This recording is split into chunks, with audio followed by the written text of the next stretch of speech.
मेरा हाथ दिख रहा है। हाँ, हाँ। ये छुइए यहाँ हाँ हाँ, यहाँ खुरदरा सा। ये लिटरली मैं आपको बता रही हूँ, पूरे दिन में ना कम से कम मैं 100 बार हाथ रगड़ रगड़ के धुलती हूँ। मैं लिटरली खून आ जाता है। तब भी तो वो स्किन तो रही नहीं। क्या करूं मैं? करूं क्या? मैं बताता हूँ क्या करना है। आप बस दिमाग ना लगाओ, मेरे प्राण सरेंडर कर दो, नमस्तक हो जाओ। ठीक है। शरीर से नहीं, समर्पण शरीर का नहीं होता, मन से करना है। मेरे प्रति आप हाथ भी जोड़ दोगे, पैरों में गिर जाओगे, वो वैल्यू नहीं रखता। यहां से सरेंडर, यहां से सरेंडर चाहिए मुझे। शरीर तो नहीं चाहिए, आपका मन चाहिए। धीरे धीरे हो जाएगा, एकदम नहीं होता, सरेंडर किया नहीं जाता, धीरे धीरे आएगा। अब आप धीरे धीरे समर्पण की तरफ आ रही हैं। अभी आपका मन थोड़ा थोड़ा चेंज होना आरंभ हुआ है। हुआ नहीं है, शुरुआत सी होने लगी है, कुछ उथल पुथल सी हुई है, डेटा हिलने लगा है ना? पता नहीं, मैं बस होने दो, जो हो रहा है होने दो, सोचो मत। जो होता है होने दो, छोड़ दो। अब पकड़ छोड़ दो, इस मन से पकड़ छोड़ ही दो। अब तो हाथ फैला दो, बस रस्सी छोड़ दो। ठीक है। रस्सी छोड़ना मुक्ति है, रस्सी पकड़े रखना बंधन है, श्राप है। जैसे बंदर को पकड़ने का तरीका आपको मालूम है ना? कैसे पकड़ा जाता है? कैसे? जाल से ना, एक और तरीका है। बंदर नकलची होता है। हाँ, मुट्ठी वाला। अब बंदर को क्या करते हैं? शिकारी जाता है, एक संकरा सा घड़ा ले लेता है, कोई भी जो बर्तन ले लेता है, तो उसमें वो चने डाल देता है। अब बंदर तो चनों के लालच में आएगा और उस बर्तन में ऐसे हाथ डालेगा और चने की मुट्ठी भरेगा और खींचेगा, तो वो यहाँ से अटक जाएगा। बंद मुट्ठी के साथ हाथ बाहर नहीं आएगा। अब बंदर पकड़ा जाएगा लेकिन मुट्ठी नहीं खोलेगा। उसी तरह से अगर वो मुट्ठी खोल दे, चनों का लालच छोड़ दे, तो वो मुक्त हो जाए ना, शिकारी नहीं पकड़ पाएगा। उसी तरह से आपको अब मुट्ठी खोल देनी, मुट्ठी नहीं पकड़े रखना है। ओसीडी वाली मुट्ठी खोल दो, खोल दो दिमाग। तो आपने कंप्यूटर को वो हार्ड डिस्क से डाटा डिलीट करना है। मेरे को आज तो एटलीस्ट मेरे दिमाग में एक चीज डाल दीजिए कि बिना साबुन बिना शैम्पू के भी मैं वो तो डालेंगे। पहले आज एक प्रॉब्लम और हल करेंगे कि आपको वॉशरूम करके आना है। आज वो समस्या हल करते हैं, बाकी समस्याएं बाद में करेंगे। पहले बड़ी समस्या है, पहले वॉशरूम करना है, बाद में देखेंगे। आपने बाद में नहीं जाना, वॉशरूम करने के बाद क्या होगा वो नहीं, पहले वॉशरूम करना है। यही आपके लिए युद्ध है, इस युद्ध को लड़ना है। आपके लिए युद्ध क्या है? वॉशरूम करना।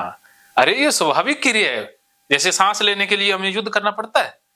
बताओ, अब कई बंदों को ओसीडी होती है, वो सांस भी नहीं लेते। कोमल जी, रियली लाइफ की छोटी छोटी चीजें इतनी बड़ी बन चुकी है ना कि मेरे पास सब कुछ होते हुए मैं जिंदगी नहीं जी रही हूँ। मैं समझता हूँ, मैं नहीं जीना चाहती हूँ। बस आज से इस बीमार को कोमल को मारना ही होगा, इसका अंतिम संस्कार ही करेंगे। इस ओसीडी वाली कोमल को जलना ही होगा, मरना ही होगा। अब एक नया जन्म होगा आपका, पुनर्जन्म, जिसमें खुशी आनंद मस्ती। ये आंसुओं के साथ सारा डाटा बह जाने दो, रो लो, जी भर के रो लो, क्योंकि इसके बाद ये कभी नहीं सही हो पाएगा। हो पाएगा। आप छोड़ दो, मेरे ऊपर छोड़ दो, सब कुछ होगा। दिमाग मत लगाओ। बताइए। आंसुओं के साथ जाने दो, सारा डाटा आंसुओं में बह जाने दो। जब तक खुल के रो नहीं पाओगे, तब तक खुल के हंस भी नहीं पाओगे।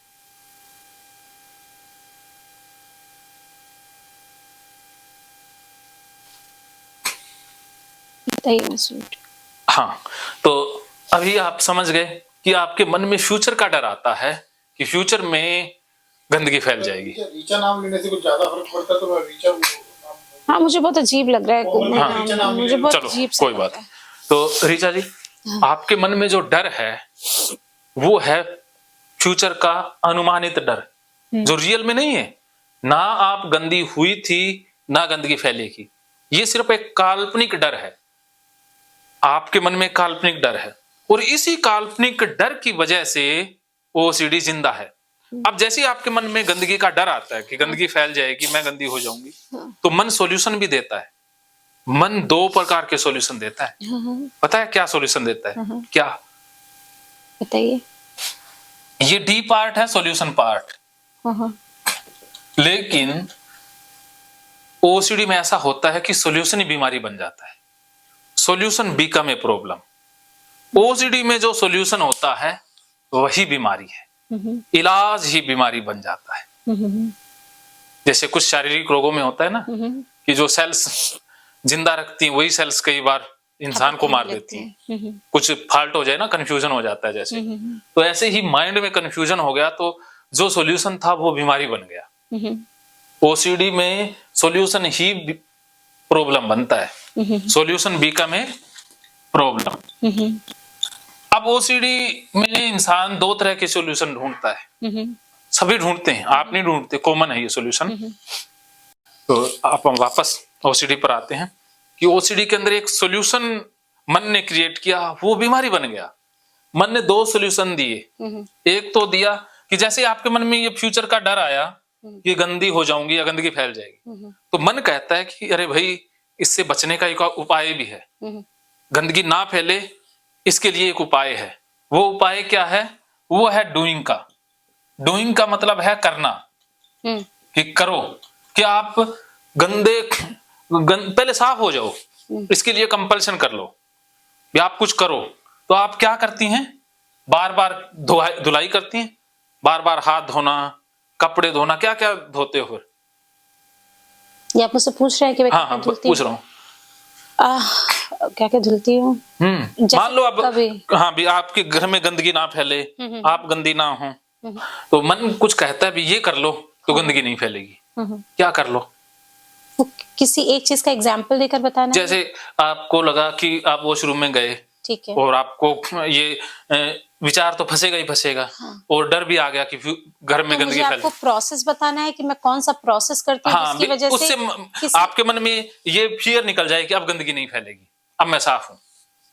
नहीं, क्या करने के बाद आपको सफाई का एहसास होता है?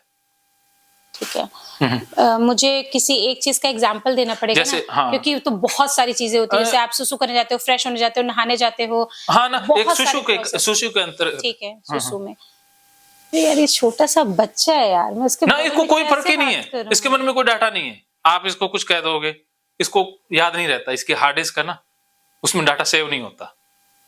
ये भी नहीं तो छोटा रूप है। हाँ, और ये उसमें लगा हुआ है ना मोबाइल में। लेकिन ये चीज बताने से क्या होगा कि मैं जैसे कोई चीज अगर करने जा रही हूँ तो उसमें प्रोसेस क्या कर रही हूँ, हाँ, ये बताना जरूरी होता है। इसमें ना प्रोसेस के मेरा यहाँ डूइंग में आएगा कंपल्सन, जैसे बार बार हाथ धोना, बार बार कपड़ों को तो एक लंबा प्रोसेस है। जैसे अगर मेरे को सुसु जाना है तो सबसे पहले तो कोई कपड़ा पहन के मैं सुसु नहीं जाती हूँ, मतलब कुछ भी नहीं होना चाहिए, क्योंकि कोई ये इसमें नहीं आएगा डूइंग में। ये तब की बात है कि आप मैं वो प्रोसेस कैसे कर रही हूँ, जैसे कोई चीज गंदी ना हो उसके लिए मुझे पूरा प्रोसेस आपको बताना पड़ेगा ना, क्या करना है? 1-2 बातें हैं। एक तो गंदी ना हो इसके लिए मन सॉल्यूशन देता है, वो मैं लिख देता हूँ, वो है अवॉइडेंस का, कि आप अवॉइड करो। नहीं, वो तो नहीं करती मैं। करते हो, बचो। सबसे कपड़े उतारना ये अवॉइडेंस है, कपड़े उतारना ये अवॉइडेंस। कपड़े लेके जाना अवॉइड करते हो ना? हाँ, कपड़े लेके जाना, अच्छा, हाँ, अवॉइड करती हूँ, राइट। कपड़े छोड़ना, ठीक है जी। और सबसे बड़ा अवॉइडेंस ये है कि वॉशरूम ही ना जाओ। वो तो आप एक लिमिट तक ही कर सकते हो ना, कर सकते हो, लेकिन अवॉइडेंस तो है ना, अवॉइड तो करते हैं। जहां तक संभव हो वहां तक तो अवॉइडेंस रहेगा, और जहां संभव ना हो वहां पर डूइंग आ जाएगी, कंपल्सन आ जाएगा। जी। पहली कोशिश तो रहती है बंदे की अवॉइडेंस भी ना रहेगा, बांस तो ना बजेगी बांसुरी, ना वॉशरूम में जाएंगे, ना होंगे गंदे, बस तो ना गंदगी का डर आएगा। जी। वो पहले यहाँ लिस्ट बनेगी। फिर अगर संभव नहीं है, अब वॉशरूम रोकना संभव नहीं है, तो क्या करेंगे? फिर डूइंग कर लेंगे। भी धुलाई तो पक्की है ही, वो तो कहीं गई नहीं है। जैसे कुछ लोग जिनको बाहर जाने से घबराहट होती है तो वो बाहर ही नहीं जाते कुछ सालों तक, वो अवॉइड ही कर रहे हैं ना, उससे ठीक नहीं हो रहे, वो जाएंगे नहीं। लेकिन वो तो ठीक नहीं है, वो तो गलत चीज है। लेकिन ये प्रकृति की स्वाभाविक क्रियाएं हैं जी। वॉशरूम जाना, अच्छा टॉयलेट ठीक है, जाना। वॉशरूम छोड़ के मैं दूसरा एक एग्जांपल ले लेती हूँ मैं। जैसे बाहर जाने का भी आपने बोला, मैं खुद भी बाहर कभी नहीं जाती अब हूँ। वो अवॉइडेंस में आ गया ना। जी, मैं बाहर नहीं जाती हूँ। और अगर मैं सिलेक्ट करती हूँ कि चलो मेरे को बाहर जाके एंजॉय करके आना है, तो जो कपड़ा मैं पहन के जाऊंगी वो रिटर्न आकर सारा फेंकता है। हाँ, वो डूइंग में आ गया कि आप बाहर चले गए तो ये पक्का है, फिर डूइंग कर लेंगे, जी। कपड़े फेंक देंगे। कपड़े फेंकना क्या हो गया, डूइंग होगी। डूइंग हो गया। हाँ, तो ऐसा वॉशरूम से रिलेटेड क्या डूइंग है?